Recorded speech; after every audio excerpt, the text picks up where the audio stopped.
जय हिंद बच्चों। ये लेक्चर एक बहुत ही स्पेशल टॉपिक पे होने वाला है जो कि आपके डिफरेंट एग्जाम्स में पूछे जाते हैं, चाहे वो आपके डिफेंस एग्जाम्स हो, चाहे आपका जेईई मेंस हो, चाहे वो आपका नीट का एग्ज़ाम हो। तो जी हाँ, मैं बात करने वाला हूँ आज फोटो इलेक्ट्रिक इफेक्ट की। तो फोटो इलेक्ट्रिक इफेक्ट के बारे में मिनिमम टू मैक्सिमम इन्फॉर्मेशन हम देखेंगे और ये जानेंगे कि फोटो इलेक्ट्रिक इफेक्ट क्या होता है और साथ ही साथ कैसे इसकी डिस्कवरी हुई और इसके लिए किसको नोबेल प्राइज़ मिला और किसने इसको पूरी तरीके से एक्सप्लेन किया। तो ये सारी बातें हम लोग आज के लेक्चर में जानेंगे। आप एक कॉपी पेन लेकर के मेरे साथ बने रहिए और अगर आप किसी भी एग्ज़ाम के क्वेश्चन को क्रैक करना चाहते हैं इस टॉपिक से रिलेटेड, तो this lecture is going to be for you only. शुरू करते हैं। देखिए, सबसे पहले हम बात कर लेते हैं। चलिए शुरू करते हैं। तो सबसे पहले हम बात कर लेते हैं, फोटो इलेक्ट्रिक इफेक्ट हम लोगों को पढ़ना है। Today's topic is photo electric effect. Photo electric effect, जिसको हिंदी में बोला जाता है प्रकाश वैद्युत प्रभाव। प्रकाश वैद्युत प्रभाव। तो कुछ भी जानने से पहले, इस टॉपिक को आगे बढ़ाने से पहले, मैं आपको बहुत इंपॉर्टेंट इन्फॉर्मेशन देना चाहता हूँ इसकी हायरार्की के बारे में कि कहाँ से क्या शुरू हुआ और कैसे कैसे वो डेवलपमेंट होता रहा और कैसे कैसे बात फोटो इलेक्ट्रिक इफेक्ट तक पहुँची। देखिए, आप जानते हैं कि लगभग 18 सेंचुरी में, मतलब 18वीं शताब्दी में, 18 सेंचुरी में आप जानते हैं कि वहाँ के सबसे डोमिनेटेड, अगर साइंटिस्ट की बात की जाए तो सबसे डोमिनेटेड साइंटिस्ट कौन थे? न्यूटन। तो न्यूटन ने कहा, अकॉर्डिंग टू न्यूटन, ये बात निकल करके आई कि जो सबसे पहले उन्होंने थियरी दी कि जो लाइट है, लाइट एक क्या है? लाइट एक पार्टिकल है। उन्होंने कहा लाइट एक पार्टिकल है, जिसको हम बोलते हैं करपस्कुलर थियरी। उसके अंदर आता है करपस्कुलर थियरी। करपस्कुलर थियरी, लाइट की उन्होंने करपस्कुलर थियरी थी, जिसको बोलते हैं कणिका सिद्धांत। कणिका सिद्धांत के हिसाब से उन्होंने बताया कि जो लाइट है, लाइट क्या है? लाइट एक पार्टिकल है। अब ऑब्वियस सी बात है, न्यूटन की बात को टाला नहीं जा सकता था। बहुत उस सदी के सबसे डोमिनेटेड साइंटिस्ट में से एक थे, तो जाहिर सी बात है उनकी बात मान ली गई। और उसके बाद जैसे वेव थियरी का अगर हम देखें तो जो तरंग सिद्धांत था हाइगन का, बहुत पहले से उसके रूट्स मिल रहे थे कि लाइट को वेव के फॉर्म में माना जा सकता है। लेकिन सबसे पहली जो थियरी अप्रूव हुई वो न्यूटन की थी। उन्होंने उससे रिफ्लेक्शन प्रूव कर दिया, रिफ्रैक्शन प्रूव कर दिया, बहुत सारी चीज़ें उन्होंने लाइट की प्रूव कर दी। बट उसके बाद 1801 यानी कि 19वीं शताब्दी की शुरुआत जब ये होता है, तो इस दौरान ये पता चलता है कि कुछ घटनाएं प्रकाश की ऐसे निकल करके आती हैं जो कि उसको अगर आप पार्टिकल मान के चलेंगे, कणिका सिद्धांत से प्रूव ही नहीं हो सकती। जैसे आया इंटरफेरेंस। तो जो इंटरफेरेंस आया, वो इंटरफेरेंस की घटना जिसको हम बोलते हैं व्यतिकरण। इंटरफेरेंस हो गया आपका, डिफ्रैक्शन हो गया आपका, पोलराइजेशन हो गया, ये सारी चीज़ें 1801 के आसपास आई। और 1801 के आसपास आने पे व्यतिकरण की जो घटना थी, आपका व्यतिकरण हो गया, डिफ्रैक्शन हो गया और साथ ही साथ आपका क्या कहते हैं, पोलराइजेशन हो गया। पोलराइजेशन जिसको बोलते हैं ध्रुवण, डिफ्रैक्शन को बोलते हैं विवर्तन। ये सारी घटनाएं आई, तो इससे ये पता चला, ओ हो, न्यूटन भले ही उस सदी के बहुत डोमिनेटेड साइंटिस्ट थे, लेकिन जैसे बोला जाता है ना कि प्रत्यक्षम किम प्रमाणम, प्रत्यक्ष को प्रमाण की क्या ज़रूरत है। जब इस चीज़ का प्रूफ दुनिया को मिलने लगा कि लाइट तो वेव का कैरेक्टर शो कर रही है, अगर हम उसको पार्टिकल माने तो हम प्रूव ही नहीं कर सकते, इस वाली चीज़ को प्रूव ही नहीं कर सकते। तो एक बात तो कंफर्म हो गई कि लाइट क्या है? लाइट वेव है। लाइट क्या है? लाइट तरंग है। लो, अब बहुत एकदम दिक्कत होने लगी। अच्छा, लाइट वेव है, लाइट तरंग है, अब तरंग सिद्धांत से इसकी व्याख्या भी हो गई। इसी बीच वेव थियरी जो थी, वेव थियरी को एक बहुत बड़ा पुश मिल गया। वेव थियरी किसने दी थी? हाइगन ने दी थी। जो हाइगन की वेव थियरी थी, उससे इसको प्रूव भी कर दिया गया। अब भैया अब कैसे नहीं मानोगे कि न्यूटन की जो बात थी कणिका सिद्धांत की कि लाइट एक पार्टिकल है, उसमें कोई लूप होल आ गया है। अब आपके पास कोई ऑप्शन ही नहीं, आपको मानना पड़ा कि नहीं, उसमें कोई डेफिनेटली लूप होल है। तो एक्चुअली में लूप होल नहीं था, लाइट पार्टिकल की तरह भी व्यवहार कर रही थी और लाइट यहाँ पर वेव की तरह भी व्यवहार कर रही थी। दोनों चीज़ों, अब दुनिया भर के साइंटिस्ट के सामने बहुत बड़ा डायलेमा हो गया था कि ऐसी द्वैती प्रकृति कैसी हो रही है, लाइट वेव भी है, लाइट पार्टिकल भी है, ऐसे कैसे हो सकता है ना। अब जैसे कोई सिंपल कोई इंसान है, तो आप बोलिए ये इंसान भी है, ये दूसरा अवतार भी, ये पहाड़ भी है, तो मतलब वही सेम पर्सन के लिए वो दोनों चीज़ें लागू नहीं हो पा रही थी। अब देखिए, अब आप जानते हैं साइंस एक क्रमिक परिवर्तन है, एक सीक्वेंस में ये सारी चीज़ें होती हैं, घटनाएं होती हैं। तो घटना होते होते होते बात आती है लगभग 1900 की बात आती है। 1900 में प्लांक की क्वांटम थियरी आई, क्योंकि कुछ घटनाएं ऐसी हो रही थीं जो कि फिर से दुनिया को चौंका रही थीं और उससे ये पता चल रहा था कि ओहो हो, लाइट वेव नहीं है, तो फिर ये दिक्कत आने लगी। तो पॉइंट इज 1900 में आता है, इसको हम लोग डिटेल में पढ़ेंगे, ये पूरी हायरार्की आप नोट करते रहिएगा। 1900 में बात आती है किसकी? 1900 में बात आती है प्लांक के क्वांटम सिद्धांत की, Planck's quantum theory, Planck's quantum theory. Planck's quantum theory जब आती है तो वहाँ पर लाइट के एक डिफरेंट कैरेक्टरिस्टिक को डिफाइन किया जाता है, लाइट को कुछ और मान करके डिफाइन किया जाता है, जैसे कि पार्टिकल, जैसे कि फोटॉन। इसका डिटेल हम डेप्थ में डिस्कस करेंगे।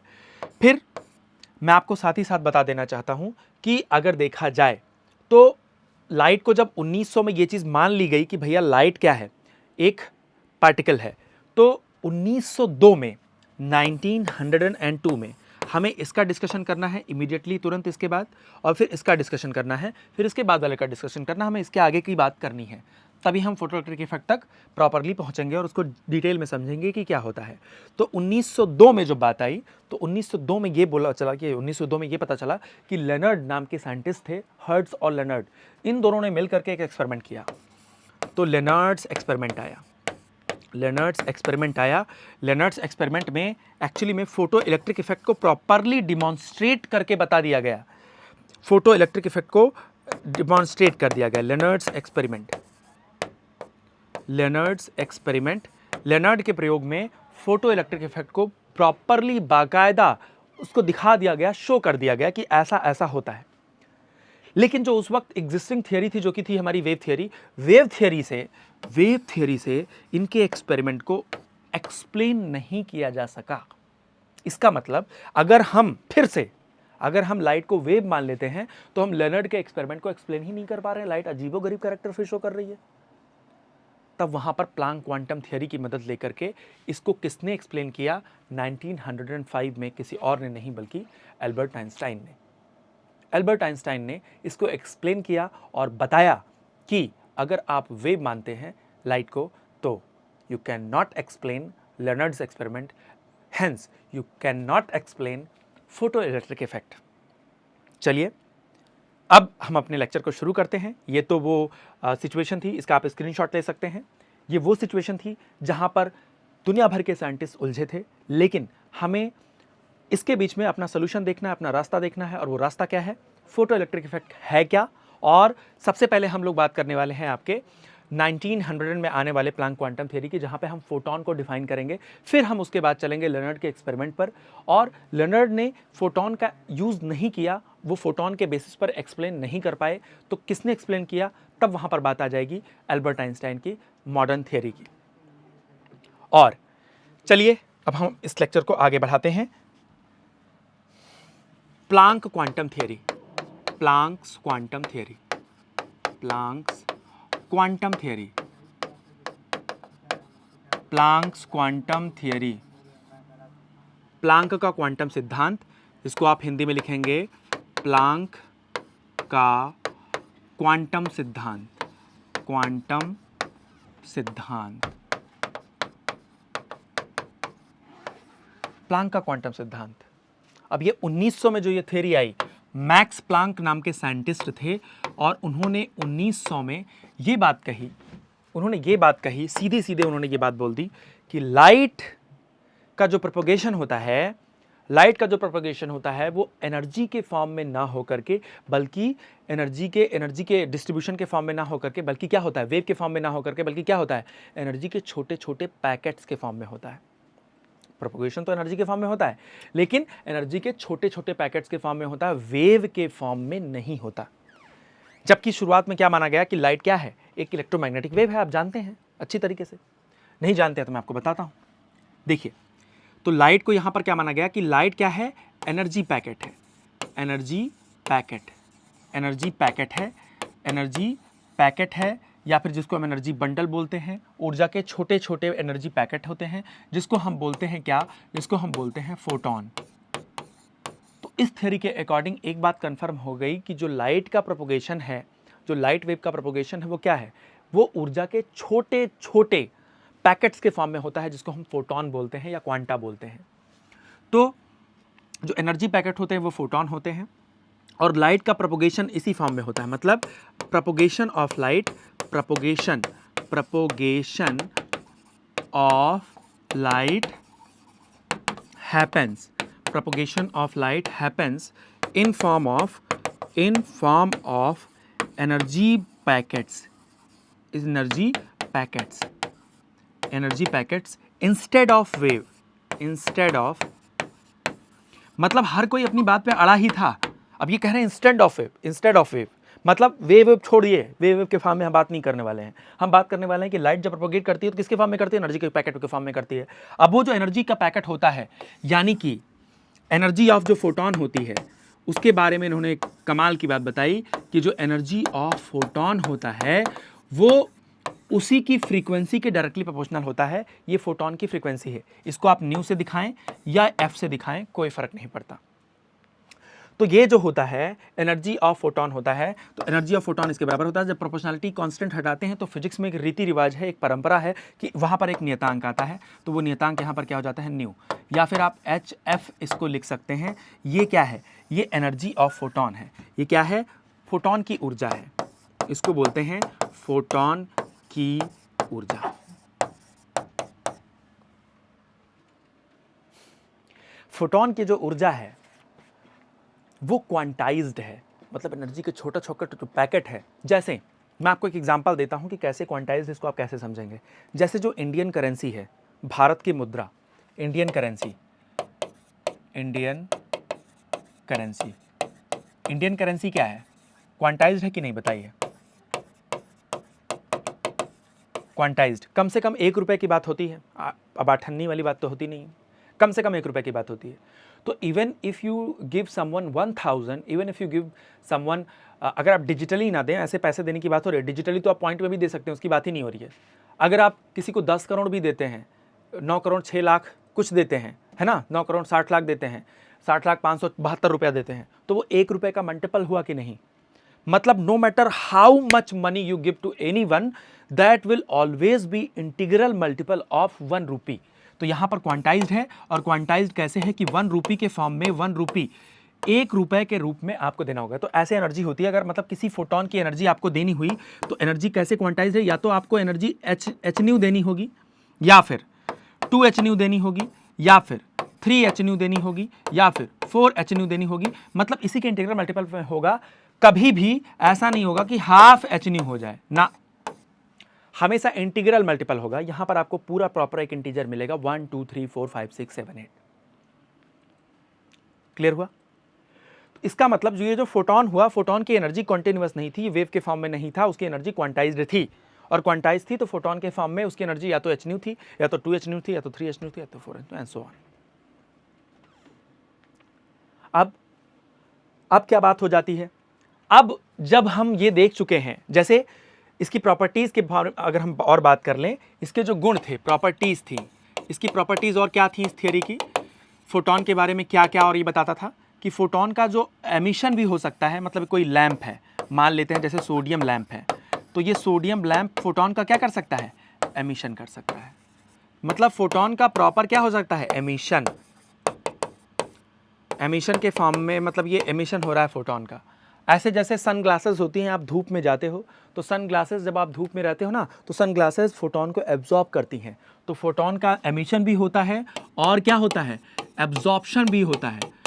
ये जो एमिशन होगा वो भी क्वांटाइज्ड होगा, मतलब या तो h एनर्जी निकलेगी या तो 2h निकलेगी, वो भी क्वांटाइज्ड होगा, या फिर जो एब्जॉर्प्शन होगा वो भी क्वांटाइज्ड होगा। एब्जॉर्प्शन में क्या हो गया आपका, चश्मा बना देते हैं हम, गांधी जी का चश्मा लग रहा है थोड़ा, तो यहाँ पर चश्मा बना देते हैं, तो यहाँ पर भी अगर धूप के चश्मे होंगे तो यहाँ पर ऑब्वियस सी बात है फोटोन आकर के पड़ रहा होगा, जैसे सन ग्लासेस।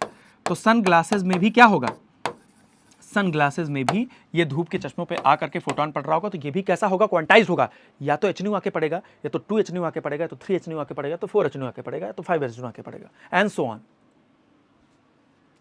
क्लियर हो गए? यहां पर क्वांटाइज होगा, ये इसकी प्रॉपर्टीज। अगर ये एमिट करता है तब भी भैया क्वांटाइज्ड होगा।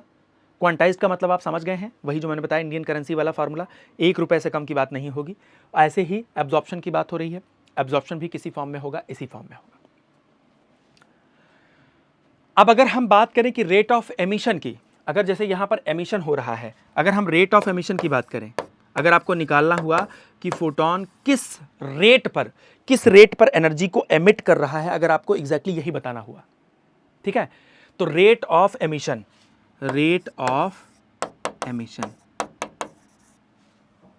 आप खुद सोचिए, वीडियो को पॉज करिए और अपने हिसाब से इसको बिल्कुल सोचिए कि जो फोटोन की एनर्जी है वो किस रेट पर एमिट हो रही होगी। अगर आपको ये निकालना हुआ तो आप कैसे बता सकते हैं, rate at which photon is being emitted, किस रेट पर एनर्जी एमिट हो रही है, आप कैसे निकाल सकते हैं, सोचिए। मतलब rate of emission of photon अगर आपको निकालना हुआ, मतलब आर एमिटेड फोटोन की अगर आपको निकालना हुआ, क्या मतलब, वो रेट यानी कि फोटोन उत्सर्जन की दर, फोटोन उत्सर्जन की दर, अगर फोटोन उत्सर्जन की दर आपको निकालनी है तो आप क्या, किसको किससे डिवाइड कर देंगे। पहली बात तो एनर्जी एमिटेड पर फोटोन से आपको डिवाइड करना होगा, मतलब एक फोटोन अगर एमिट होता है तो कितनी एनर्जी चली जाती है, कितनी एनर्जी निकल जाती है, उससे डिवाइड करना होगा। और किसको डिवाइड करना होगा ये भी बताइए, rate of energy emission, rate of energy emission, rate of energy emission divided by energy of emitted photon.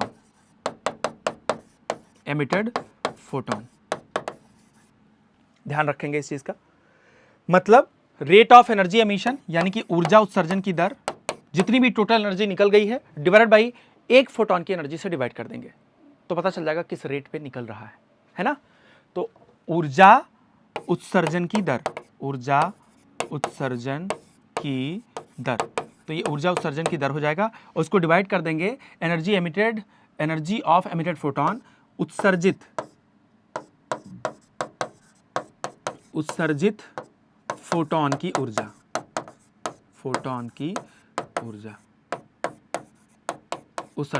ऊर्जा, तो ये इसका फार्मूला हो जाता है। ऑब्वियस सी बात है, इसका डिटेल डिस्कशन सैटरडे को आप जानते हैं कि इस पर बेस्ड हम खूब सारे न्यूमेरिकल करेंगे, मैं आपको बता देता हूं। इसी वीक सैटरडे जो आपका आएगा, सैटरडे को इसी टॉपिक पर बेस्ड आपके ढेर सारे न्यूमेरिकल होंगे। आज भी मैं कुछ क्वेश्चंस लेकर के आया हूं जिसको मैं इसको आपको कराता हुआ चलूंगा, ठीक है। तो यहां पर ये हो जाता है रेट ऑफ एमिशन, अगर आपको निकालना हुआ कि किस रेट पर ये एमिट हो रहा है। साथ ही साथ ऐसे एब्जॉर्प्शन का हो जाएगा, अगर आपको लिखना हुआ rate of absorption of photon तो कितना हो जाएगा, rate of energy absorption divided by energy of absorbed photon. तो आपको समझ में आ जाएगा कि क्या हो रहा है, वहां पर किस रेट पर वो एब्जॉर्ब हो रहा है, जो धूप का चश्मा है आपका वो किस रेट पर एनर्जी को एब्जॉर्ब कर रहा है। ठीक, समझ में आ गया? सब लोग बताइए, समझ में आया?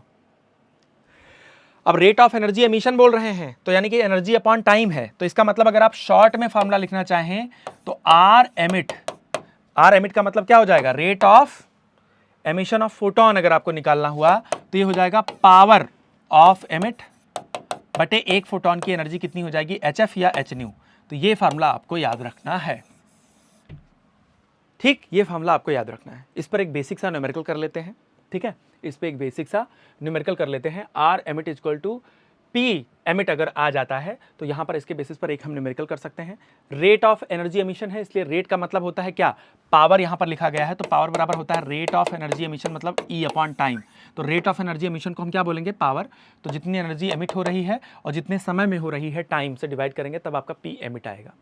ठीक, इस पर बेस्ड हम लोग कर लेते हैं एक न्यूमेरिकल, इसका आप स्क्रीनशॉट ले लीजिए और मैं सजेस्ट करूंगा कि आप इसका नोट्स बनाते चलिए प्रॉपर, क्योंकि फोटोन के बारे में शुरू से लेकर के फोटो इलेक्ट्रिक इफेक्ट में एंड तक आपको मैं तो बता रहा हूँ, जैसे मैंने शुरू में बताया आपको मिनिमम टू मैक्सिमम इन्फॉर्मेशन मैं आपको देने वाला हूँ, ताकि आप किसी भी एग्जाम को अगर इससे रिलेटेड क्वेश्चन किसी भी एग्जाम में आता है तो आप कर सकें। चलिए अब देखिए, जैसे इसके बेसिस पर एक सवाल बन सकता है, इसके बेसिस पर एक क्वेश्चन बन सकता है कि अ सोडियम लैंप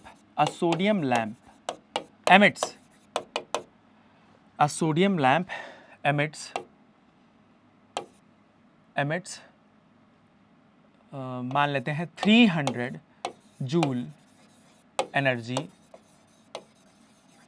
पर मिनट। बहुत ध्यान से समझना, एक सोडियम लैंप है जो कि 300 जूल एनर्जी पर मिनट एमिट करता है, if the frequency of emitted photon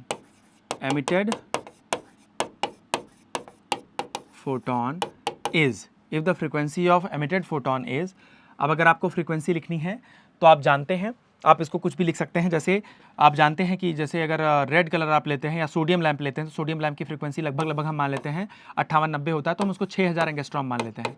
तो 6000 एंगस्ट्रॉम इसकी वेवलेंथ होती है। अगर आप इसको बदलेंगे इसकी फ्रीक्वेंसी न्यू बराबर, तो सी बराबर न्यू लेमडा होता है, तो न्यू बराबर कितना हो जाएगा, सी अपॉन लेमडा। सी कितना होता है 3 × 10⁸ और लेमडा की वैल्यू होती है 6000 है, तो 6000 का मतलब 6 × 10⁻3, लेकिन एंगस्ट्रॉम की पावर -10 होता है, तो ये हो जाएगा -7।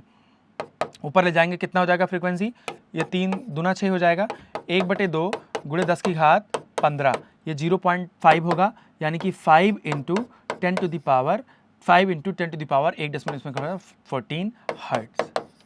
तो मैं सोडियम लैंप की फ्रीक्वेंसी भी आपको बता दिया हूं, और इसके लिए आप जानते रहना कि C बराबर होता है न्यू लेमडा, मतलब स्पीड इक्वल टू होता है फ्रीक्वेंसी इंटू वेवलेंथ। ये हमेशा ध्यान रखना, ये होता है स्पीड, कोई भी स्पीड अगर आपको निकालनी है, और ये होती है फ्रीक्वेंसी, उसकी आवृत्ति, और ये होता है आपका वेवलेंथ। इसके बेसिस पर भी आपको छोटा मोटा न्यूमेरिकल बन सकता है, तो उसको भी आप याद रखिएगा, ठीक है। तो एक सोडियम लैंप है जो कि एमिट करता है 300 जूल एनर्जी पर minute if the frequency of emitted photon is 5 × 10⁻14 hertz, है ना। Find the rate of photon emission.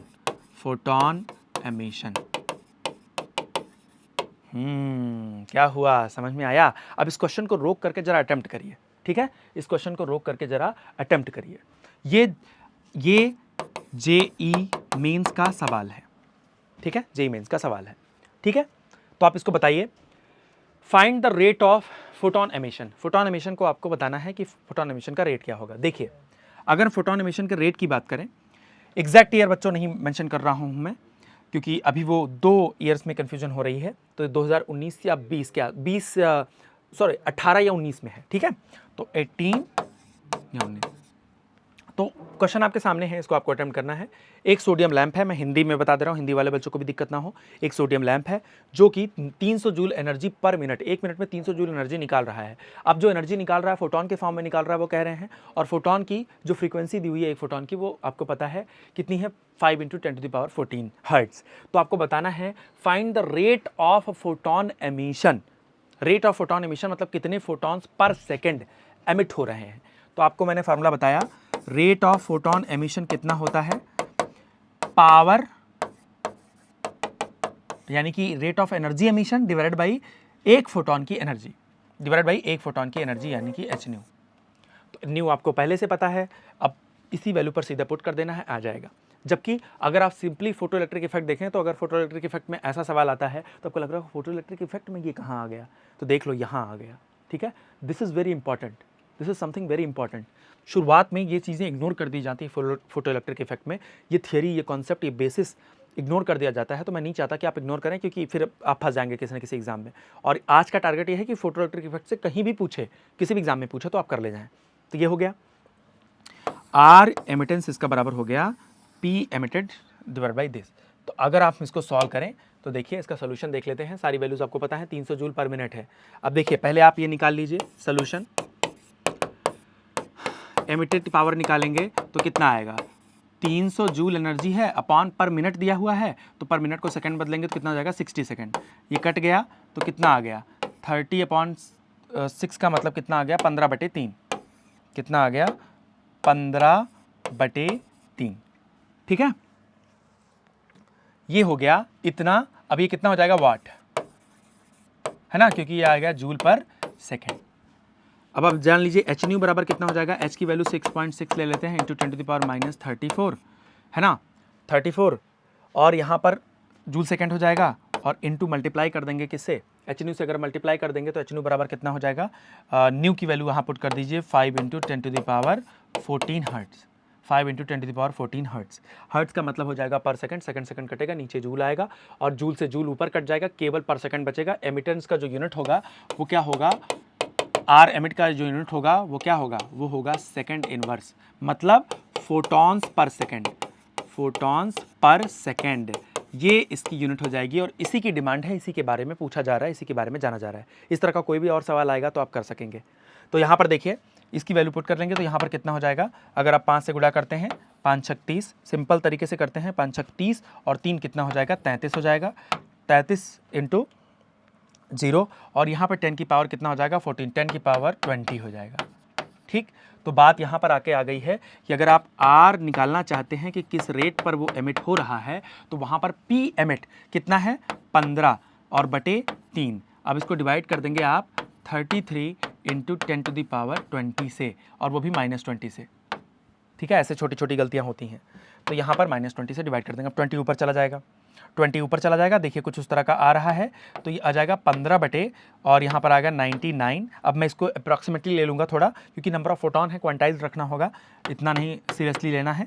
तो अगर हाँ, लेकिन अगर ये क्वेश्चन एडवांस में आया होता, एडवांस में आ जाए कोई बड़ी बात नहीं, क्योंकि मिस रहता है, लोग मिस करके चले जाते हैं फोटो इफेक्ट के नाम पे। ठीक है, तो इसको मिस नहीं करके जाना है। अब इसको मैं नीचे वाले को फिजिक्स में जानते हैं जिस चीज़ से दिक्कत होती है उसको हम थोड़ा रास्ते से हटाने की कोशिश करते हैं। तो यहाँ पर 99 को हम क्या बोल देते हैं, लगभग 100 मान लेते हैं। अगर आप इसको 100 मानेंगे तो ये लगभग कितना हो जाएगा बताइए। इसको 100 मान लेते हैं तो 10 की पावर 2 ऊपर जाएगा तो 10 की पावर 18 बचेगा। तो यहाँ पर हो जाएगा 15 × 10⁻18 फोटॉन्स पर सेकेंड। बाप रे बाप, 15 × 10⁻18 फोटॉन्स सिर्फ और सिर्फ 1 सेकेंड में निकल रहे हैं। ऐसे ही थोड़ी सूर्य से सन से लाइट यहाँ तक पहुँच जाती है 8 मिनट के आसपास में, ऐसे नहीं होता। ठीक है ना, स्पीड लाइट की स्पीड से निकलता है और कॉन्टिन्यूस निकलेगा तो 1 सेकंड जानते हो कितना होता है। 1 सेकंड में 3 लाख किलोमीटर डिस्टेंस ट्रेवल करता है, तो उतने में कितने फोटॉन निकल चुके रहेंगे ये कल्पना नहीं कर सकते आप। तो आप देख लीजिए, ठीक है, ट्रिलियन से भी ज़्यादा हैं फोटॉन्स। तो दिस इज़ योर आंसर। ये आंसर आपको अगर समझ में आ गया तो आई विल से कि आप फिर से इसको देख लीजिएगा, प्रॉपरली समझ लीजिएगा। इसके बेसिस पर कोई भी सवाल आता है तो करके आ जाइएगा। कोई भी एग्जाम हो, आपका नीट का एग्जाम हो, जेईई मेंस का एग्जाम हो, एनडीए में, एनडीए से रिलेटेड अगर देखा जाए तो एनडीए से रिलेटेड आपको बहुत बेसिक चीज़ें पूछी जा सकती हैं कि फोटॉन क्या होता है या फोटॉन निकलता है तो उसकी एनर्जी क्या होती है, ये आपको एनडीए के बेसिस पर पूछा जा सकता है। और कोई भी एग्जाम आप उठा करके देखेंगे तो वहाँ पर ये बस केवल जानना होगा कि लाइट का जो मैंने शुरू में बताया वो सिर्फ मैं सीडीएस और इन सब चीज़ों के लिए बताया हूँ कि अगर शुरू में सीडीएस एसीसी अगर आप हैं, एसी दे रहे हैं, आईसीजीडी दे रहे हैं, तो वहाँ पर आपको शुरू वाले जो पोर्शन मैंने आपको बताया कब कौन सी डिस्कवरी हुई, किसके बाद क्या आया, तो वो चीज़ आपको याद रखनी है। चलते हैं आगे। तो बात अब पहुंच गई 1900 में इन्होंने ये बात बताई और 1902 में एक एक्सपेरिमेंट होता है। 1902 में एक एक्सपेरिमेंट होता है, लेकिन फिर भी ये लोग इस थियरी का यूज़ नहीं कर पाए थे फोटॉन का, क्योंकि यूज़ तो कोई और करने वाला था। कौन? Albert Einstein. तो उसके पहले मैं देखता हूं और आप लोगों को आज ये भी बताऊंगा कि एल्बर्ट आइंस्टाइन इतने फेमस क्यों हुए। ठीक है, चलिए। 1902 साल 1902 था और उस वक्त की बात है कि वहाँ पर लेनर्ड और हर्ट्ज नाम के दो साइंटिस्ट, लेनर्ड्स एक्सपेरिमेंट, एक्चुअली हर्ट्ज का भी था क्रेडिट, लेकिन लेनर्ड एक्सपेरिमेंट इसको बोल सकते हैं, लेनर्ड्स एक्सपेरिमेंट। लेनर्ड के एक्सपेरिमेंट में इन्होंने एक बड़ी ज़बरदस्त बात बताई। क्या बात बताई ज़बरदस्त? लेनर्ड के एक्सपेरिमेंट इन्होंने बताया कि अगर हम बात करें, एक एक्सपेरिमेंट इन्होंने किया जिसमें इन्होंने क्या किया, एक इस तरह से इन्होंने ट्यूब ली जो कि वैक्यूम ट्यूब थी, ठीक है, एक इन्होंने ऐसे वैक्यूम ट्यूब ली। इन्होंने फोटो इलेक्ट्रिक इफेक्ट का जो बात है वो क्या है, सबसे पहले मैं आपको फोटो इलेक्ट्रिक इफेक्ट बता देता हूं, तब इनका एक्सपेरिमेंट समझाता हूं। फोटो इलेक्ट्रिक इफेक्ट ऑब्जर्व किया गया, फोटो इलेक्ट्रिक इफेक्ट जब ऑब्जर्व किया गया तो उसमें क्या था, उसमें ये था एक्सप्लेनेशन में अभी इसका बात बताऊंगा कि क्यों होता है, कैसे होता है। पहले आप इफेक्ट को समझ लीजिए कि फोटो इलेक्ट्रिक इफेक्ट क्या है।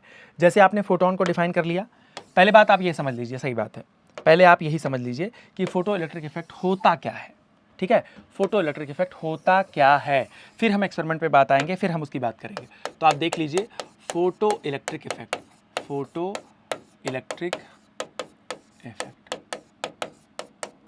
फोटो इलेक्ट्रिक इफेक्ट की बात हम कर लेते हैं, यानी कि प्रकाश विद्युत प्रभाव। तो हम लोग देखते हैं कि ये होता क्या है। देखिए, अगर कोई सरफेस है, कोई भी मेटल सरफेस है, ठीक है, कोई भी ये मेटल सरफेस हो सकता है, मेटल सरफेस, कोई भी धातु की सतह हो सकती है, कोई भी मेटल हो सकता है। अगर इसके सरफेस पर फोटोन आकर के पड़ रहा है, अगर इसके सरफेस पर फोटोन आकर के पड़ रहा है, कौन आके पड़ रहा है, फोटोन, तो इसके सरफेस से, ध्यान रखना, तो इसके सरफेस वाले जो इलेक्ट्रॉन होते हैं, अगर फोटोन आकर के उनके ऊपर पड़ता है तो उनके सरफेस के इलेक्ट्रॉन निकल सकते हैं, निकल जाएं ऐसा जरूरी नहीं है। और अगर निकल गए फोटोन, अगर इलेक्ट्रॉन निकल गए, इलेक्ट्रॉन निकल गए, फोटोन के आने से इलेक्ट्रॉन निकल गया अगर, तो इसका मतलब क्या है, इसी को हम बोलते हैं फोटो इलेक्ट्रिक इफेक्ट। मतलब अगर कुछ एक मिनिमम एनर्जी इनकी हुई, इनकी कुछ न्यूनतम ऊर्जा होनी चाहिए, मिनिमम एनर्जी, अगर कुछ मिनिमम एनर्जी का फोटोन इसके ऊपर पड़ा, मतलब अगर उससे कम एनर्जी का फोटोन है तब तो नहीं निकाल पाएगा, एक सर्टेन एनर्जी का फोटोन ही होना पड़ेगा। और सर्टेन एनर्जी का मतलब एच तो फिक्स है, प्लैंक कांस्टेंट, तो इसी न्यू पे ही आपको ध्यान देना पड़ेगा। ये जो न्यू है वो एक सर्टेन फ्रीक्वेंसी से ज़्यादा फ्रीक्वेंसी का होना चाहिए, ठीक है, और इस फ्रीक्वेंसी को हम बोलते हैं cut of frequency, cut off frequency, cut off frequency, cut off frequency, जिसको हम बोलते हैं कट ऑफ फ्रीक्वेंसी, या फिर हम इसको बोलते हैं देहली आवृत्ति, देहली आवृत्ति, ठीक है। तो अगर किसी सरफेस पर, किसी मेटल सरफेस पर एक सर्टेन एनर्जी का फोटोन आकर के पड़ता है तो उसके सरफेस से इलेक्ट्रॉन निकलने की जो घटना होती है उसी को हम क्या बोलते हैं, फोटो इलेक्ट्रिक इफेक्ट बोलते हैं। और अगर हम इसको किसी एक सर्किट के अंदर बंद कर दें तो इसको क्या बोला जाता है, उससे अगर हमें करंट मिल जाती है तो हम उसको बोलते हैं फोटो करंट, फोटो करंट या फोटो करंट, समझ रहे हो। तो प्रकाश वैद्युत धारा या प्रकाश वैद्युत इलेक्ट्रॉन, फोटो इलेक्ट्रिक, जो प्रकाश इलेक्ट्रॉन इसको बोलते हैं, जो इलेक्ट्रॉन निकलता है फोटो इलेक्ट्रॉन बोलते हैं, इसको बोलते हैं photo electron, photo electron. Photo का मतलब हिंदी में है यहाँ पर प्रकाश इलेक्ट्रॉन, प्रकाश के द्वारा जो इलेक्ट्रॉन निकले हैं, फोटो इलेक्ट्रॉन। हालांकि इससे पहले थर्मोनिक एमिशन जैसी घटनाएं हो चुकी थी, जिसको हम बोलते हैं ऊष्मीय उत्सर्जन। तो उसमें क्या था कि किसी भी कैथोड को गर्म किया जाए अगर इनडायरेक्टली, तो उस कैथोड से भी इलेक्ट्रॉन निकल रहा था। इसका एप्लीकेशन वैक्यूम ट्यूब इलेक्ट्रॉनिक्स में हुआ, वैक्यूम ट्यूब इलेक्ट्रॉनिक्स। उसमें क्या हुआ कि आपके डायोड वाल्व, ट्रायोड वाल्व बने, फिर वहाँ से ट्रांजिस्टर की ओर, डायोड और ट्रायोड की ओर बात चली गई। तो वैक्यूम ट्यूब इलेक्ट्रॉनिक्स में थर्मोनिक एमिशन एक बहुत बड़ा रोल प्ले करता है। किसी मेटल को अगर आप गर्म कर देंगे तो वहाँ से भी इलेक्ट्रॉन निकल आता है। यहाँ पर क्या हो रहा है, लाइट पड़ रही है, उससे इलेक्ट्रॉन निकल रहा है। This is called photo electric effect, ठीक है, ध्यान रखना। तो मतलब एमिशन, आप कह सकते हैं emission of photo electrons, emission of photo electrons from the surface, from the metal surface, metal surface, when a photon of minimum energy, certain minimum energy is incident is called photoelectric effect.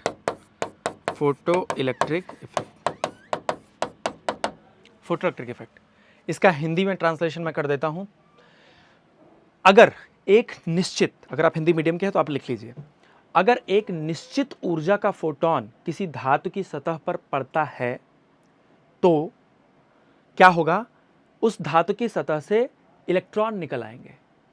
ठीक है, धातु की सतह से electron निकल आएंगे। इसके पीछे लेकिन बहुत कहानी है, समझिए। ये चीज़ इतनी जो बात कही जा रही है ये बहुत ऊपर से बात की जा रही है, और डेप्थ में चलते हैं।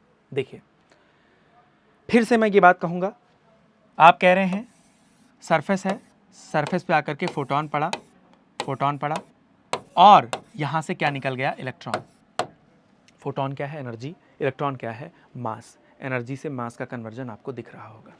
ठीक है, बड़ी अलग बात है इसमें। अब देखिए, जो ये फोटोन की एनर्जी होती है, अब पॉइंट ये है, जब ये फोटोन निकलेगा इसके अंदर से, जब इस सरफेस से इलेक्ट्रॉन निकलेगा तो इलेक्ट्रॉन की कुछ काइनेटिक एनर्जी होनी चाहिए तभी निकलेगा। इलेक्ट्रॉन के पास कुछ काइनेटिक एनर्जी होनी चाहिए तभी निकलेगा। तो सच्चाई ये है कि जो इसकी मैक्सिमम काइनेटिक एनर्जी होगी, वो कौन से इलेक्ट्रॉन की मैक्सिमम काइनेटिक एनर्जी होगी, जो सरफेस पे होंगे। क्योंकि अगर इलेक्ट्रॉन को मैक्सिमम काइनेटिक एनर्जी के साथ निकलना है तो ये बताओ, मैक्सिमम काइनेटिक एनर्जी अगर हम लिखें, अगर हम इस लॉ को ऐसे देखें कि इसकी जो मैक्सिमम काइनेटिक एनर्जी है, ये मैक्सिमम काइनेटिक एनर्जी अगर देखी जाए तो जो फोटोन की टोटल एनर्जी है h, इसमें से जितना, क्योंकि भाई जब इलेक्ट्रॉन है तो इलेक्ट्रॉन न्यूक्लियस से बंधा होगा, जेड इफेक्टिव वैल्यू आप जानते हैं। तो जब न्यूक्लियस से बंधा होगा इलेक्ट्रॉन, इस तरह की घटना हो रही होगी, बीच में न्यूक्लियस है, न्यूक्लियस कहेगा है कहाँ जा रहे हो, तो इलेक्ट्रॉन को जाने नहीं देगा। तो जब आप एनर्जी देते हो फोटोन की, तो फोटोन की एनर्जी अगर देखी जाए तो दो पार्ट में डिस्ट्रीब्यूट हो रही है। एक तो उसके न्यूक्लियस से उसका जो संबंध है, उसका जो लगाव है बरसों का, जब से है वो, उसको ब्रेक करने में कि चलो अब अपना घर छोड़ो तुम, ठीक है, अपना घर छोड़ो। इसको ब्रेक करने में कुछ मिनिमम एनर्जी देना पड़ता है, उसको हम बोलते हैं work function,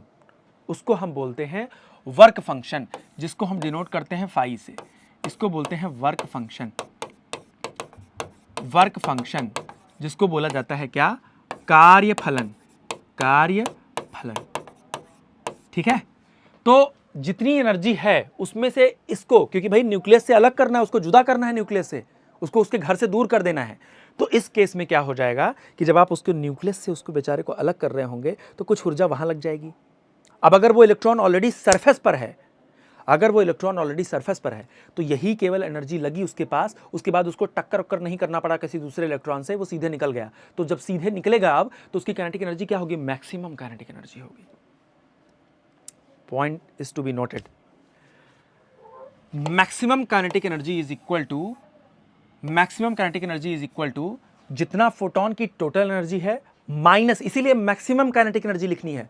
maximum kinetic energy फिर मैं बता रहा हूं क्यों होगा, क्योंकि फोटोन सरफेस से ही निकला है। मतलब उसको फिर बाद में कहीं पे अगर देखो, क्योंकि इलेक्ट्रॉन सरफेस से ही निकला। अगर मान लो अगर ये फोटोन आया होता और फोटोन अंदर यहां पड़ा होता, देखो फोटोन के बेसिस पर मैं फोटोइलेक्ट्रिक इफेक्ट आपको बता दे रहा हूं, लेकिन बताऊंगा मैं आपको कि लेनर्ड का एक्सपेरिमेंट क्या था। मतलब वो लेनर्ड जो है वो ये सब एक्सप्लेन नहीं कर पाए थे बढ़िया से, ठीक है, इसको आइंस्टीन ने किया। लेकिन क्योंकि फोटोइलेक्ट्रिक इफेक्ट जब तक आप समझोगे नहीं, जब तक बात ही नहीं समझोगे, तब तक कैसे होगा। बस केवल इफेक्ट ही बताऊंगा क्या होता है, उसके बाद हम लोग आगे लेनर्ड के एक्सपेरिमेंट पे जाएंगे, फिर आइंस्टीन के एक्सप्लेनेशन पे जाएंगे, तब हमारा लेक्चर ओवर होगा। फोटोन आके पड़ता, मान लो कि अंदर वाले इलेक्ट्रॉन की बात हो रही होती, यहाँ पे इलेक्ट्रॉन है। अब ये वाला इलेक्ट्रॉन भी किसी ऑर्बिट में ही होगा, किसी न्यूक्लियस के ही ऑर्बिट में होगा। अब फोटोन की एनर्जी आई, पड़ी। अब सरफेस वाला इलेक्ट्रॉन की बात नहीं हो रही है, सरफेस पे जो वाला जो है वो तो मैक्सिमम काइनेटिक एनर्जी के साथ निकलेगा, लेकिन अंदर वाला जो है, मान लो ये आया तो इसको वर्क फंक्शन मिला। जब वर्क फंक्शन मिला तो वर्क फंक्शन के हिसाब से ये वर्क फंक्शन किसके लिए जरूरी होता है? केवल उसको अलग करने के लिए जरूरी होता है उसके न्यूक्लियस से।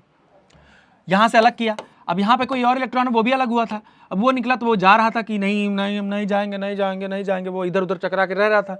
अब ये जनाब गए इससे ही टकरा गए, जब इससे ही टकरा गए तो इनकी कुछ काइनेटिक एनर्जी लूज हो गई ना, जब लूज हो गई तो वो मैक्सिमम काइनेटिक एनर्जी थोड़ी हो जाएगी, समझ रहे हो?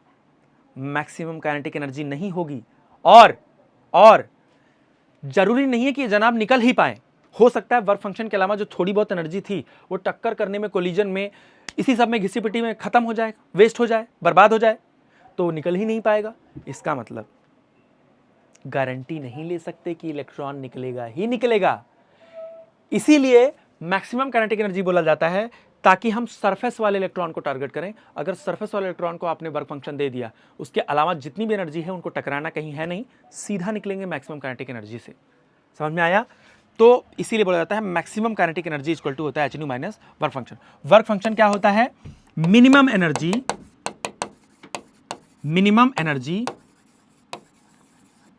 Of photon, minimum energy of photon to bring, to just eject the photo electrons, to just eject the photoelectrons on surface। Just eject the electron अगर आप बोल रहे हैं तो ऑन सरफेस आपको लिखना इतना मस्ट है, इतना जरूरी है कि आप सोच नहीं सकते। जस्ट इजेक्ट का मतलब होता है कि इलेक्ट्रॉन जो है वो निकलने वाला है। Just eject the photo electron तुरंत निकलने वाला है। अब अगर फोटो इलेक्ट्रॉन तुरंत इमीडिएटली निकलने वाला है, अगर फोटो इलेक्ट्रॉन तुरंत इमीडिएटली निकलने वाला है तो उस केस में उसको सरफेस पे ही होना पड़ेगा, नहीं तो आप कह नहीं पाओगे। क्योंकि अगर वो अंदर है तो आप कैसे कह सकते हो निकलने वाला है?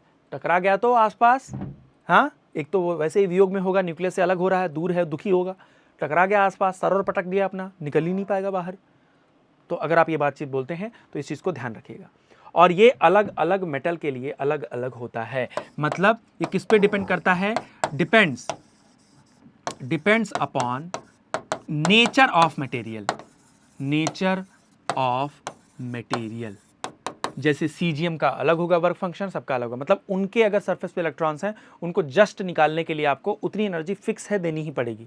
मटेरियल चेंज कर देंगे दूसरा हो जाएगा। तो ये हो जाता है वर्क फंक्शन का कहानी।